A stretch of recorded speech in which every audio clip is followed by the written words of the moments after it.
Luc chapitre 16. Jésus dit aussi à ses disciples, un homme riche avait un économe qui lui fut dénoncé comme dissipant ses biens. Il l'appela et lui dit, qu'est-ce que j'entends dire de toi? Rends compte de ton administration, car tu ne pourras plus administrer mes biens. L'économe dit en lui-même, que ferai-je puisque mon maître m'ôte l'administration de ses biens? Travailler à la terre, je ne le puis. Mendier, j'en ai honte. Je sais ce que je ferai, pour qu'il y ait des gens qui me reçoivent dans leur maison quand je serai destitué de mon emploi, et faisant venir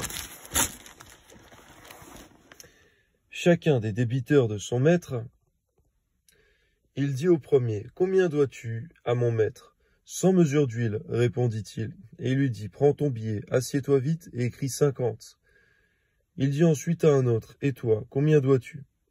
100 mesures de blé, répondit-il, et il lui dit, « Prends ton billet et écris 80. » Le maître loua l'économe infidèle de ce qu'il avait agi prudemment, car les enfants de ce siècle sont plus prudents à l'égard de leurs semblables que ne le sont les enfants de lumière. Nous de comprendre également qu'il y a des aspects, certains aspects, Seigneur, où nous devons prendre exemple sur les non-croyants, Seigneur.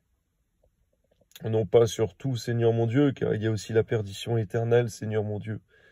Mais donne-nous de prendre exemple et de reconnaître, Seigneur mon Dieu, quand chacun de nos prochains, de notre prochain, peu importe qu'il soit, Seigneur mon Dieu, nous avons à prendre exemple en quelque chose, une qualité chez l'autre que nous n'avons pas, afin de nous amener à l'humilité. Amen.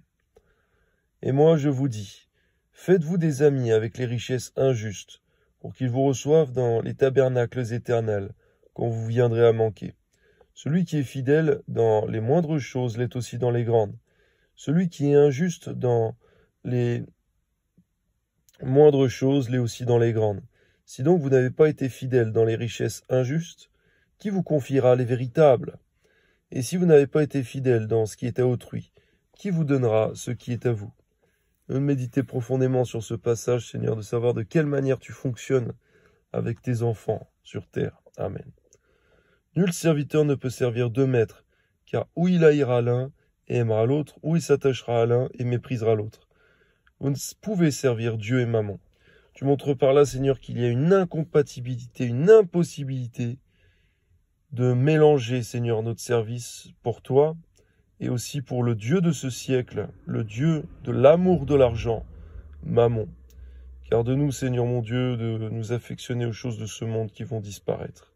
Amen. Les pharisiens qui étaient avares, tu montres, Seigneur, déjà par là que les pharisiens, malheureusement, avaient déjà pour Dieu Mammon et qu'ils ne te servaient même plus. Amen. Ils écoutaient aussi tout cela et ils se moquaient de lui. Jésus leur dit, « Vous cherchez à paraître juste devant les hommes, mais Dieu connaît vos cœurs, car ce qui est élevé parmi les hommes est une abomination devant Dieu. La loi et les prophètes ont subsisté jusqu'à Jean. Depuis lors, le royaume de Dieu est annoncé. Chacun use de violence pour y entrer. Il est plus facile que le ciel et la terre passent, qu'il ne l'est qu'un seul trait de lettre de la loi vienne à tomber. Quiconque répudie sa femme et en épouse une autre commet un adultère, et quiconque épouse une femme répudiée par son mari commet un adultère. Il y avait un homme riche, qui était vêtu de pourpre et de fin lin, et qui chaque jour menait joyeuse et brillante vie. Un pauvre nommé Lazare était couché à sa porte, couvert d'ulcères et désireux de se rassasier des miettes qui tombaient de la table du riche. Même les chiens venaient encore lécher ses ulcères. Le pauvre mourut.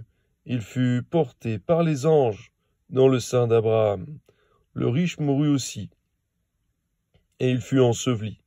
Dans le séjour des morts, il leva les yeux, et tandis qu'il était en proie au tourment, il vit de loin Abraham et Lazare.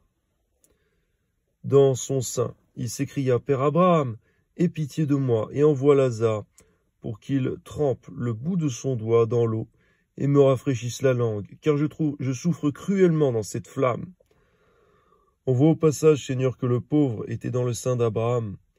Abraham étant le père de la foi, on peut constater, Seigneur, que Lazare avait la foi en Dieu, était attaché à Dieu, à ses préceptes, mais également qu'il était très pauvre. On voit, Seigneur mon Dieu, qu'il a eu une bien meilleure éternité que le riche, infiniment même. Car le riche, Seigneur mon Dieu, n'a pas été porté dans le sein d'Abraham. Il n'avait pas foi en Dieu. Il ne te connaissait pas, il ne marchait pas dans tes voies. mais il jouissait de tous les biens de ce monde, et ça n'a duré qu'un temps. Donne-nous de focaliser nos yeux sur ce qui est éternel, de comprendre que même si nous ne sommes pas riches, physiquement, de façon terrestre, pas tous, eh bien, ce n'est pas ce qui est important en vérité, Seigneur. Pour notre éternité, c'est la foi en Dieu et la persévérance à marcher dans tes voies. Amen. Abraham répondit, mon enfant, souviens-toi que tu as reçu tes biens pendant ta vie et que Lazare a eu les maux pendant la sienne. Maintenant il est consolé, toi tu souffres. D'ailleurs, il y a entre nous et vous un grand abîme, afin que ceux qui voudraient passer d'ici vers vous ou de là vers nous ne puissent le faire. Le riche dit, je te prie donc, père Abraham, d'envoyer Lazare dans la maison de mon père, car j'ai 5 frères, c'est pour qu'il leur atteste ces choses, afin qu'ils ne viennent pas aussi dans ce lieu de tourment. Abraham répondit, ils ont Moïse et les prophètes, qui les écoutent. Et il dit, non, père Abraham, mais si quelqu'un des morts va vers eux, ils se repentiront. Et Abraham lui dit, s'ils n'écoutent pas Moïse et les prophètes et ne se laissent pas persuader quand même quelqu'un des morts, Et Abraham lui dit, s'ils n'écoutent pas Moïse et les prophètes, ils ne se laisseront pas persuader quand même quelqu'un des morts ressusciterait. On voit que l'esprit d'incrédulité n'a pas de limite en vérité. Et on peut imaginer tous les miracles possibles lorsqu'une personne est incrédule et liée par cet esprit d'incrédulité. Peu importe les miracles, elle ne croira pas. Je te prie au nom de Jésus, Père éternel céleste, de ne pas nous attarder sur les personnes qui ne croient pas et qui sont obstinées à pas croire, Seigneur, lorsque nous leur avons déjà annoncé l'évangile, de seulement les garder en prière, de jeûner pour eux, évidemment, mais de nous tourner, Seigneur mon Dieu, vers les autres. Il y a beaucoup de personnes sur terre qui n'ont pas entendu l'évangile et entendu l'évangile aussi de notre part, notre témoignage à chacun. Amen.